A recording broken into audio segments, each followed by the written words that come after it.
मोर माँ बहुत दिन कहूला डुलिया टी देखी रहा बुझा तो मुई मोर मार कथा नहीं मानी कर नहीं आसता कहाँ लेकिन मुई पढ़ा टी व्यस्त थी तो आज मुई कॉलेज नहीं जाइन है तो मो मने मने भावसी डुली गेटी जाए आम डुली डाके देखी रही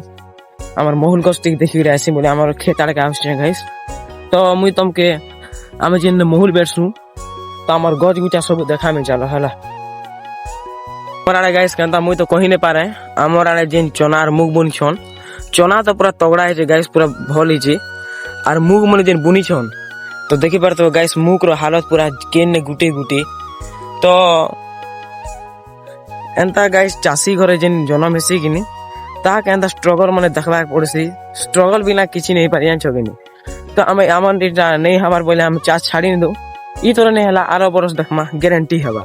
तो आम फाइनली गाइस आमर महुल जे पहुंची गनु आम जेन महुल बेरसु तो आर 2-3 मास गला पर महुली पड़वा गाइस और 2-3 मास अटकिनो महुल बेटा तुमके देखामी।